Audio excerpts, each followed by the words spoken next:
तंत्र का बहुत ही घृणित स्वरूप है कि लोगों की लाशों पर खड़ा होकर के ये जनतंत्र का खिलवाड़ जो किया जाता है, जो जनतंत्र का मजाक उड़ाया जा रहा है, ये निहायत घृणित चीज है। और अब इसको तो भाई संविधान और सुप्रीम कोर्ट और ये यही सारी संवैधानिक संस्थाएं बचती अपने जिनको संज्ञान लेकर के इस पर करना चाहिए। लेकिन आज की तारीख में तो राजनीति हो नहीं रही है। आज की तारीख में तो अपराध तंत्र हावी हो गया है, अपराधियों का साम्राज्य हो गया है। हम इस पर जो विस्तार से चर्चा के लिए अपने पवित्र शर्मा जी के पास चले, तो उसके पहले जो सो हम अपने और पैनलिस्टों की बात आ जाए। हमारे विष्णु शुक्ला जी हैं हमारे पास। विष्णु शुक्ला जी, आप इस पूरी घटना को आप कैसे देखते हैं? देखिए, ये जटिल मसला है और जितना मुझे लगता है कि सरल तरीके से इसका प्रस्तुतिकरण हो रहा है वो बहुत घातक है। असल समस्या ये है कि सेंट्रल और जो स्टेट के राज्य के जो संबंध हैं, ये बात वहां से चलती है। हमारी सरकारें कई बार जो है केंद्र को मजबूत देखना चाहती हैं और कुछ सरकारें फिर ऐसी आती हैं जो ये चाहती हैं कि नहीं, राज्य मजबूत हो। जनता पार्टी की सरकार बनी और 9 राज्यों की सरकारें भंग की गई थी उस समय, और ये कहते हुए कि हाँ वहाँ पे बहुमत का अभाव हो गया है। मोरारजी देसाई जैसे जो एक अधिनायकवादी प्रधानमंत्री थे, उनके नेतृत्व में ये सब कुछ हुआ था। उसके बाद इंदिरा गांधी फिर आई और सरकारिया कमीशन का गठन हुआ। सरकारिया कमीशन ने जो सिफारिशें जारी की, जो कहीं सैद्धांतिक तौर पर सभी ने उनको स्वीकार किया, लेकिन मानने के लिए हमारी कोई भी सरकारें तैयार नहीं है। हमारा जो संविधान है उसमें बड़े स्पष्ट तरीके से केंद्र राज्य संबंधों के बारे में विस्तृत व्याख्या भी की गई, लेकिन उस पर कोई ध्यान नहीं देना चाहता। ये जो जरा सा इंसिडेंट दिखाने के लिए कहा जा रहा है कि एक लकड़ियों के टिम्बर का जो बांस बल्ली कह सकते हैं, उनका ट्रक जा रहा था, इलीगल तरीके से वो लकड़ियां काटी गई थी, उनका घेराव किया गया।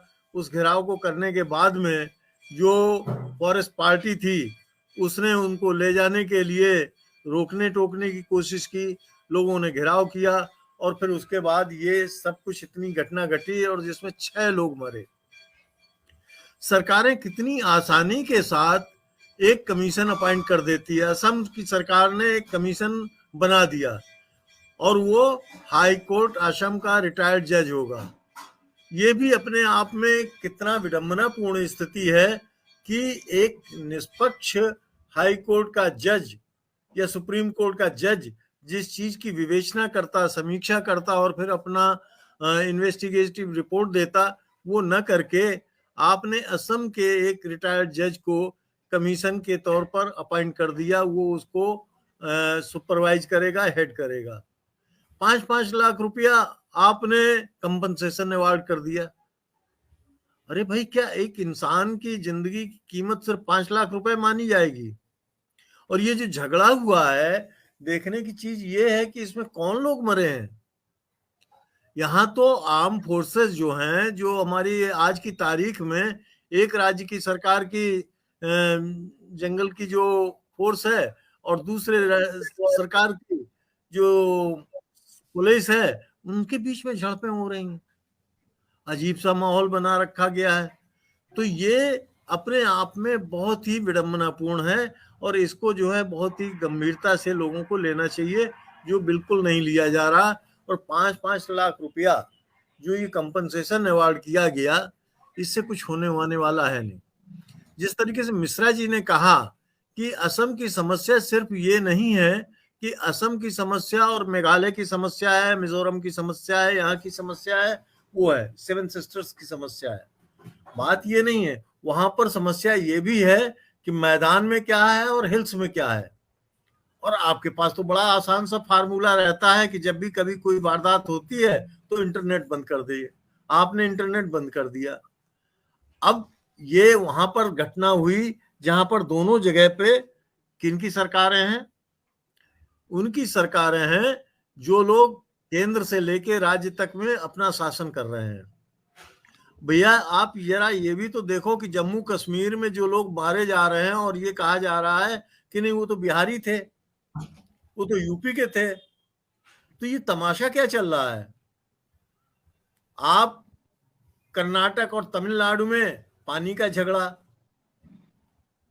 हरियाणा, पंजाब, दिल्ली, यहाँ पे पानी का झगड़ा। जो बुनियादी आदमी की जरूरतें हैं वो अगर नहीं पूरी हो पा रही हैं तो उनके लिए जो लोग संघर्ष कर रहे हैं उनके दमन कर रहे हैं, और फिर आप उसको ये नाम दे रहे हैं कि ये राज्य सरकारों का झगड़ा है, राज्य सरकारों के द्वारा जो है पैदा किया गया झगड़ा है। बिल्कुल नहीं। बात यह है कि आज भी जो पूर्वोत्तर राज्य है हमारे, वहां पर रोजगार का जितना बड़ा संकट बाकी मुल्क में है उससे ज्यादा बड़ा कहीं संकट है। वहां रोजी रोटी की समस्या है। हमारे एक साथी ने कहा कि आज की तारीख में समस्या तो यहां तक बन गई है कि अब आदिवासियों को आदिवासी नहीं कह के उनको वनवासी कहा जाता है। जो मूल वहां के निवासी हैं उनको आप वनवासी कह के आप ये कहना चाहते हो कि आप जो फॉरेस्ट एक्ट लाए हो उसके बाद फॉरेस्ट आपकी संपत्ति हो गई और वो वहां निवास कर रहे हैं, जब चाहें तब आप उनको वहां से बेदखल कर देंगे और आप अपने तरीके से चीजें जो है। असम, मेघालय, वहां पर टिम्बर की बड़े पैमाने पे स्मगलिंग होती है, और ये स्मगलिंग इसलिए होती है क्योंकि लोगों को अपने पेट पालना जरूरी होता है, और अगर ये पेट पालने की खातिर लोग ये नहीं करेंगे तो क्या करेंगे? तो इसलिए बहुत गंभीरता पूर्वक इस चीज को लोगों को समझना चाहिए।